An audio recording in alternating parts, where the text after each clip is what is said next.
പ്രിയ സുഹൃത്തുക്കളെ, അപ്പോൾ എൻ്റെ കഥ തുടരുകയാണ്. അപ്പോൾ നമ്മൾ പറഞ്ഞ് നിർത്തിയിരിക്കുന്നത് ഉപവാസത്തെ പറ്റിയാണ്, പട്ടിണിയെ പറ്റിയാണ്. നമ്മളുടെ ജീവിതത്തിൻ്റെ സ്വസ്ഥതയ്ക്ക്, ആരോഗ്യകരമായ ജീവിതത്തിൻ്റെ 4 പില്ലറുകളിൽ ഞാൻ ഒന്നാമത്തെ പില്ലറായ പട്ടിണിയെക്കുറിച്ചാണ്, നിരാഹാരത്തെക്കുറിച്ചാണ് പറഞ്ഞു വന്നത്. 3 ചോദ്യങ്ങളുടെ ഉത്തരമാണ് നമ്മൾ ഈ വീഡിയോയിൽ പറയുന്നത്. എന്താണ് നിരാഹാരം? എന്തിനാണ് നിരാഹാരം? എങ്ങനെയാണോ? എന്താണ് നിരാഹാരം എന്ന് വെച്ചാൽ നിങ്ങൾ ഏത് പേരും വിളിച്ചോളൂ. നോമ്പ്, വ്രതം, ഉപവാസം, പട്ടിണി, ഏത് പേര് വിളിച്ചാലും കുഴപ്പമില്ല.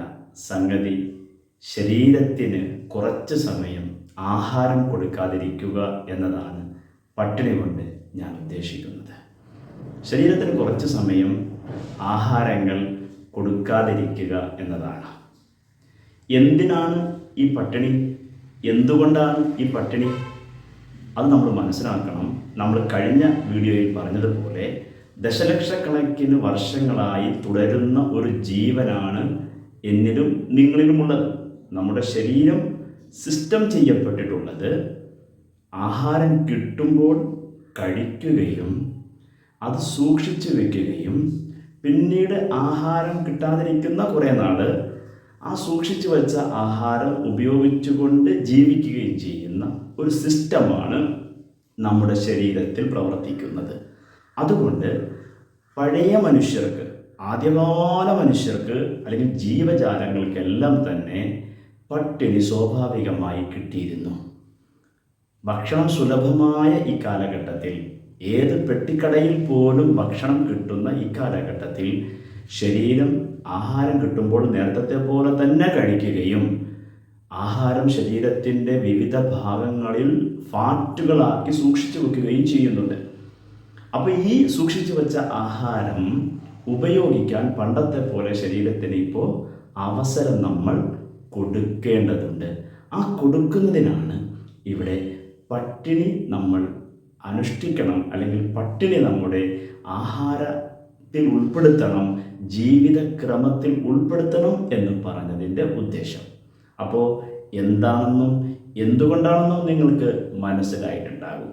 ഇനി എങ്ങനെയാണ് പട്ടിണി നമ്മൾ ശീലിക്കുക? നമ്മൾ ഇന്നത്തെ മനുഷ്യനെ കുറിച്ചാണ് പറയുന്നത്, ഇന്നലകളിലെ ഓർമ്മകളെക്കുറിച്ചല്ല, വരാൻ പോകുന്ന അമിതമായ പ്രതീക്ഷകളെക്കുറിച്ചുമല്ല. ഇന്ന് സ്വസ്ഥമായി ജീവിക്കണമെങ്കിൽ നമ്മുടെ ഈ 4 പില്ലറുകളും എല്ലാ ദിവസവും നമ്മൾ ഉണ്ടായി എന്ന് ഉറപ്പ് വരുത്തണം. അപ്പോൾ ഒരു ദിവസം നമുക്ക് എന്ത് ചെയ്യാം? ഒരു 8 മണിക്കൂർ മുതൽ 12 മണിക്കൂർ വരെ നമ്മുടെ ശരീരത്തിന്, അത് 16 മണിക്കൂർ വരെ പോയാൽ അടിപൊളിയായിരിക്കും. ഒരു 8 മുതൽ 16 മണിക്കൂറിനുള്ളിൽ പറ്റുന്ന ക്രമത്തിൽ നമ്മുടെ ശരീരത്തിന് ആഹാരം നമ്മൾ നൽകാതിരിക്കണം. അപ്പോൾ ശരീരത്തിന് എന്ത് ചെയ്യാൻ പറ്റും?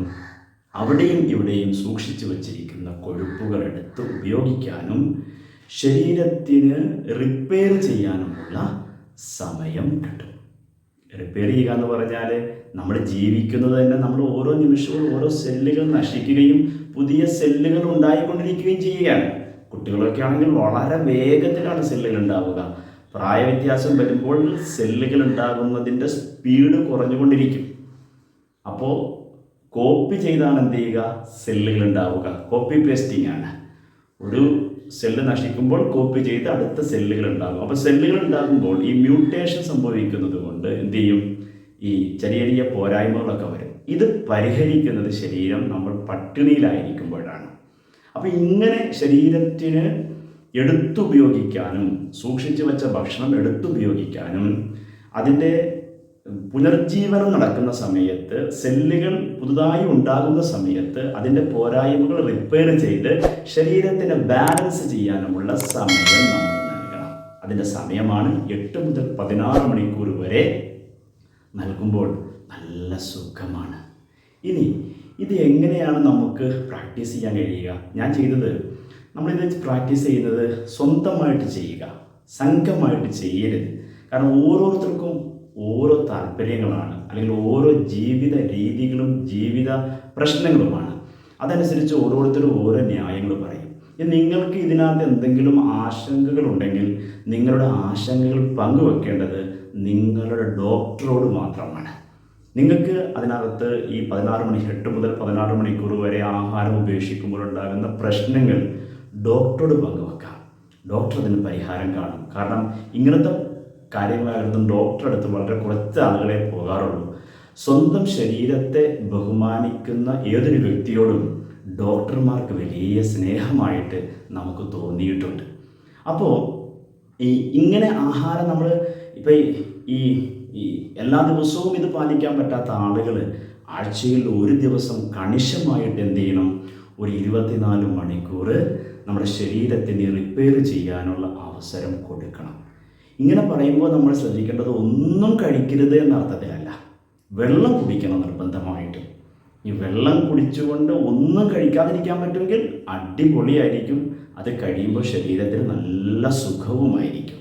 ഇനി അത്ര താങ്ങാൻ പറ്റാത്ത ആളൊക്കെ ആണെങ്കിൽ ഒരു 600 കലോറിയിൽ താഴെയുള്ള ഭക്ഷണങ്ങൾ കഴിക്കാം. ഒരു പഴമോ അല്ലെങ്കിൽ ഒരു മുട്ടയോ, മുട്ടയൊക്കെ കഴിച്ചുകൊണ്ടുള്ള പട്ടിണിയെ പറ്റിയാണ് ഞാൻ സംസാരിക്കുന്നത്. മുട്ടയിൽ എന്താണ് വളരെ 150 താഴെ കലോറി ഒരു മുട്ടയിലുള്ളൂ. അപ്പോൾ അങ്ങനെ ഭക്ഷണമൊക്കെ വളരെ നിയന്ത്രിച്ചുകൊണ്ട് ആഴ്ചയിൽ ഒരു ദിവസമെങ്കിലും നമ്മൾ എന്ത് ചെയ്യുക, ഈ നിരാഹാരത്തിന് സമയം കണ്ടുപിടിക്കുക. അപ്പോൾ നമുക്കിനി അടുത്തത് ആഹാരത്തെക്കുറിച്ചാണ്.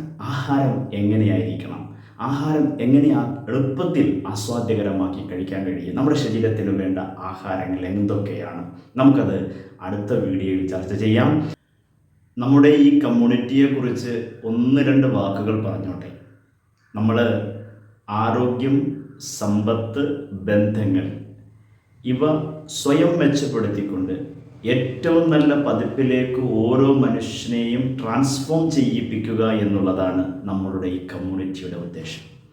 ആരോഗ്യ പ്രശ്നങ്ങളിലും സാമ്പത്തിക പ്രശ്നങ്ങളിലും ജീവിത പ്രശ്നങ്ങളിലും ടെൻഷൻ അനുഭവിക്കുന്ന നിങ്ങൾ ആണെങ്കിൽ, നിങ്ങളുടെ സുഹൃത്തുക്കളുണ്ടെങ്കിൽ, നിങ്ങൾക്ക് ഈ ആശയങ്ങൾ പ്രയോജനപ്രദമാണെന്ന് തോന്നുകയാണെങ്കിൽ തീർച്ചയായും ഷെയർ ചെയ്യുകയും എൻ്റെ കാഴ്ചപ്പാടുകളോട്, എൻ്റെ അനുഭവങ്ങളോട് നിങ്ങളുടെ കമൻറ്റുകൾ, നിങ്ങളുടെ അഭിപ്രായങ്ങൾ തുറന്ന മനസ്സോടുകൂടി രേഖപ്പെടുത്താൻ മറന്നു പോകരുത്. ഇഷ്ടവും അനിഷ്ടവും ഒക്കെ നിങ്ങൾ അറിയിക്കണം. അങ്ങനെ ജനാധിപത്യത്തിൻ്റെ സുന്ദരമായ നിമിഷങ്ങൾ നമ്മുടെ കമ്മ്യൂണിറ്റിയിൽ ഉണ്ടായി വരട്ടെ. എല്ലാവർക്കും wealthy, wellness, love and gratitude. It's me Shahul Musafir from sunrise to success.